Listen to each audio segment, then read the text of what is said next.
Hello guys, welcome to Always Rise. तो आज इस वीडियो में हम डिस्कस करने वाले हैं एनटीए यूजीसी नेट के अरिहंत क्रैश कोर्स में political science, comparative political science के अप्रोचेस। ठीक है। और इसमें जो मेजर अप्रोचेस हम डिस्कस करेंगे, साथ ही साथ ये भी डिस्कस करेंगे कि क्यों जो है ये आपके लिए बहुत ज्यादा इंपॉर्टेंट है और किस तरीके से जो है आपको अरिहंत की बुक को पढ़ना है। तो सबसे पहले ये आपके लिए इंपॉर्टेंट क्यों है? तो बच्चों, ये आपके लिए ग्रे एरिया है। ग्रे एरिया क्यों? क्योंकि जो एनटीए है एज अ बॉडी, वो अभी कर रही है एक्सपेरिमेंट। यहाँ से बहुत ज्यादा क्वेश्चन नहीं आते थे, तो हो सकता है यहाँ से क्वेश्चन जो है आने की संभावना हो। दूसरा जो है ये आपके लिए आसान हो सकता है, क्योंकि यहाँ से क्वेश्चन जो आते हैं वो बहुत ज्यादा डायरेक्ट आते हैं कि किनकी बुक का नाम क्या है, कंपैरेटिव पॉलिटिकल एनालिसिस के फादर कौन है, और मतलब ये अप्रोच किसने दिया था, इस अप्रोच में कितने मॉडल्स हैं। तो ये बहुत डायरेक्ट क्वेश्चन आते हैं, तो ये आपके लिए इजी भी हो जाता है और ये जो है यहाँ से क्वेश्चन भी ज्यादा आ सकते हैं। तो बच्चों, उससे पहले आप लोगों के लिए अनाउंसमेंट है कि अनअकैडमी ने जो है एक्सेलरेट सीरीज लॉन्च की है, जिसमें आप 100% स्कॉलरशिप जीत सकते हैं ऑन 1 ईयर सब्सक्रिप्शन। ये 28 मार्च को होने वाला है, संडे को 4 से 5 बजे के बीच में। ये पेपर 1 के 50 क्वेश्चन होंगे फॉर हिस्ट्री। इसमें अगर आप रैंक 1 से लेकर रैंक 150 तक ले आते हो, तब भी आपको जो है स्कॉलरशिप मिलेगी। तो इसको एनरोल कैसे करना है? हमारे डिस्क्रिप्शन बॉक्स में आपको एक्सेलरेट सीरीज का एक लिंक मिलेगा। वहां पे आप जब एनरोल करोगे और अपनी डिटेल्स फिल करोगे, उसके बाद से आपको एक कोड यूज करना होगा जिससे आप अनलॉक कर सकते हो। तो आप 2 कोड यूज कर सकते हो, साकरीन एनटीए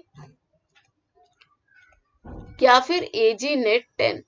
तो इसका जो ये फ्री है आपके लिए, तो ये अनलॉक हो जाएगा। ओके। साथ ही साथ जो है आपके कुछ बेस्ट एजुकेटर्स जो हैं वो आपके अनअकैडमी पे आपको मिलेंगे, और ये जो है टॉप क्लासेस लेते हैं। और इसके लिए आप अगर सब्सक्रिप्शन लेना चाहते हैं तो आप ले सकते हैं। तलवीर सिंह से लेके अनंतरा चक्रवर्ती तक जो है आपके टॉप एजुकेटर्स हैं। और जिन बच्चों का अभी तक पूरा पेपर नहीं तैयार है फॉर पर्टिकुलर सब्जेक्ट, तो उनके लिए क्रैश कोर्स बैचेस लॉन्च हो चुके हैं for history, environmental science and public administration. तो ये जो है 24 मार्च से शुरू हो चुके हैं। तो मेक श्योर जो है आप इनको ज्वाइन करें। और अगर आप प्लस या आइकॉनिक सब्सक्रिप्शन ले रहे हैं, तो उसमें आप कोड यूज कर सकते हैं, साकरीन एनटीए। चलिए अभी आगे बढ़ते हैं। Approaches to colonialism and decolonialisation of comparative politics. तो बच्चों, जो आपका कंपैरेटिव पॉलिटिक्स है ना, वो बेसिकली 2 फेजेस में डिवाइडेड है। पहला वो फेज जो वर्ल्ड वॉर 2 से पहले का था, उसको आप बोलते हैं इंस्टीट्यूशनल अप्रोच या फिर ट्रेडिशनल अप्रोच। और दूसरा है आपका कंटेम्प्ररी, जो कि आपका वर्ल्ड वॉर 2 के बाद हुआ है। तो इन दोनों में डिफरेंस क्या होता है? तो जो ट्रेडिशनल अप्रोच होते हैं, उसमें जो है इंस्टीट्यूशन पे ज्यादा फोकस किया गया। जो लीगल स्ट्रक्चर है, कॉन्स्टिट्यूशन है, केवल उन पर ज्यादा फोकस किया गया। बाकी और किसी चीज पर फोकस नहीं किया गया। और कौन सी चीज?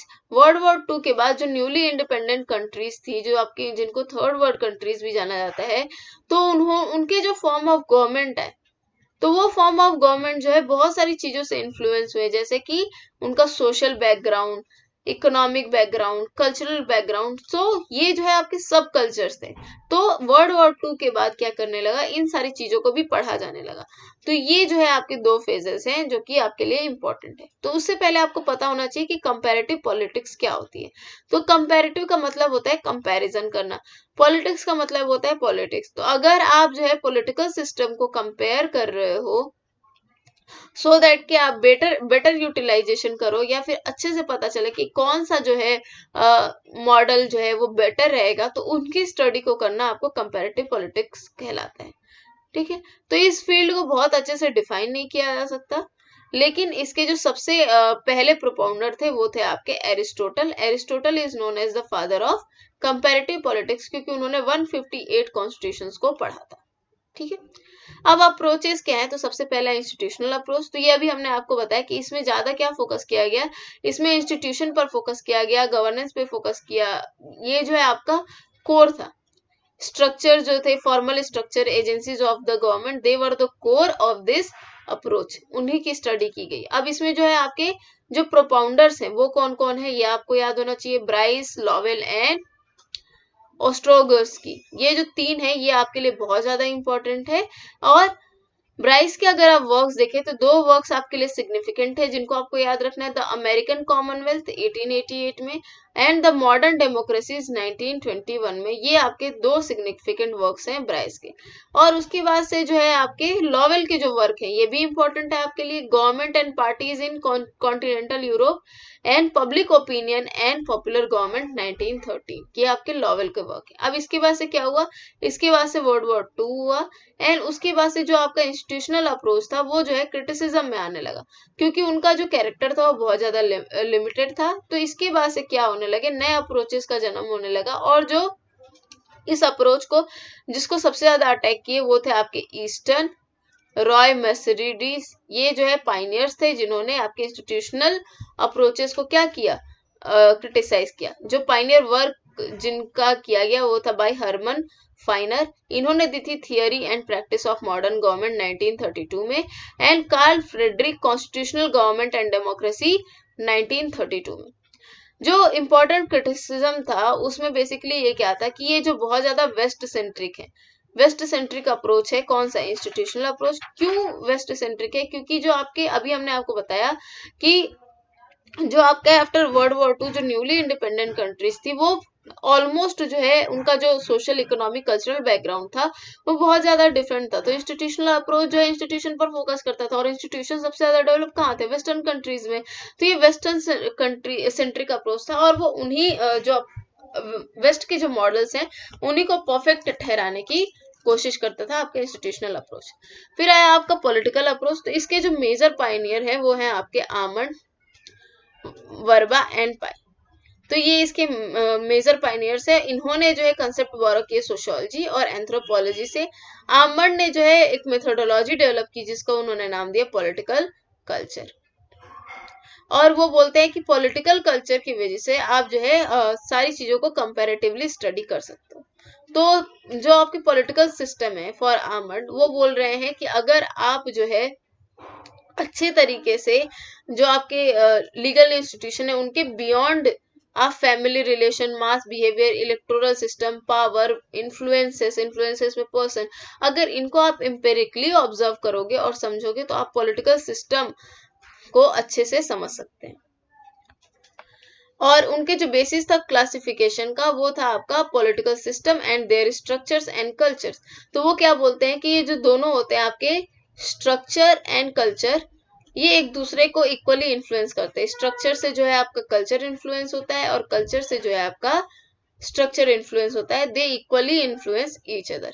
और जो बाउंड्रीज होती हैं जो कि आपको पॉलिटिकल सिस्टम होता है वो जो है इन्हीं कल्चर को स्पेस देते हुए अपने गोल को अटेन करने की कोशिश करते हैं, सो दैट कि जो है इंडिविजुअल का जो एटीट्यूड है वो अब पॉलिटिकल एक्टिविटी में भी हो सके। तो ये जो है किस तरीके से है, उन्होंने 3 मॉडल की डिस्कवरी की थी, 3 मॉडल्स ऑफ पॉलिटिकल सिस्टम जो कि एटीट्यूड्स ऑफ इंडिविजुअल रिफ्लेक्ट करती है टुवर्ड्स पॉलिटिकल एक्टिविटी। और यहाँ से एक क्वेश्चन बन सकता है कि ये किससे रिलेटेड है, ये है वेबेरियन आइडल टाइप्स। तो ये आपके लिए इम्पोर्टेंट है।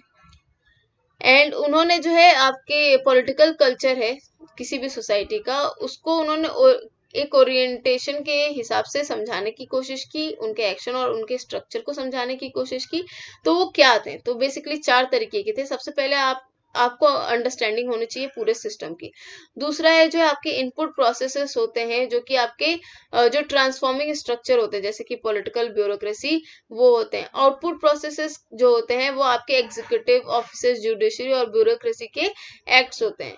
एंड जो आपका लास्ट है that is self which involves a matter of personality such as rights, power, position and obligation. Okay, so this is something which is important. And इसके बाद से जो है एक तरीके से डिक्लाइन होने लगा था 1970s में, लेकिन फिर जैसे ही आपका इकोनॉमिक ब्रेकडाउन हुआ तो उसके बाद से फिर से इसको रिवाइव कर दिया गया, क्योंकि कुछ पॉलिटिकल साइंटिस्ट थे उनका मानना ये था कि जो रैपिड इकोनॉमिक ग्रोथ हुई है और डेमोक्रेटाइजेशन हुई है असम ईस्ट एशियन कंट्रीज में by the end of second half 20th century, वो इसलिए हुई है because of political culture based on Confucianism. Confucianism का मतलब क्या है, हार्मनी। ओके, चलिए, जो सिविक कल्चर है वो आपकी आमंड और वर्बा ने जो है इसके मेजर प्रोपाउंडर थे, और उन्होंने यूएसए और ग्रेट ब्रिटेन, ये आपके लिए इंपॉर्टेंट है बच्चों, ये दोनों कंट्रीज इंपॉर्टेंट है। इन्होंने जो है यूएसए और ग्रेट ब्रिटेन के पॉलिटिकल कल्चर पर बहुत ज्यादा एम्फेसाइज किया था और वो थोड़े से बायस्ड थे। एरेंट्स और लिपर्ड्स उन्होंने जो है होमोजेनस वैल्यूज को पॉइंट आउट करते हुए बोला है कि केवल जो प्रेवलेंस ऑफ होमोजेनस वैल्यूज है वही जो है केवल आपके पॉलिटिकल कल्चर के एसेंशियल एलिमेंट नहीं है, जैसे कि जर्मनी और इटली में बताया जाता है। उनका मानना था कि जो इंस्टीट्यूशनल पार्टिसिपेशन है of elites they are much more relevant. He calls them as a consociational democracy. तो ये आपके लिए इंपॉर्टेंट है। कॉन्सोसिएशनल डेमोक्रेसी का कंसेप्ट किसने दिया था?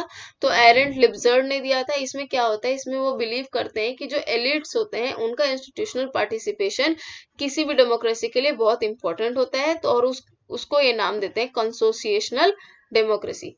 Pittman too does not accept cause and effect relationship between stability of democracy and political culture. So he was also a major critique of political culture. तो ये आपके लिए इंपॉर्टेंट है। अब ये भी आपके लिए इंपॉर्टेंट है, डी कैवनाग।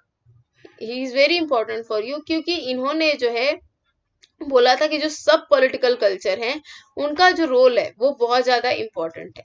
इसके पहले आमंड एंड पॉवेल ने भी इस बात को समझाने की कोशिश की थी by giving the concept of secularisation. दस लेकिन इसके बाद भी कोई भी फाइनल कंक्लूजन नहीं आ पाया, क्योंकि लोग आपस में ही क्या कर रहे थे, लड़ रहे थे।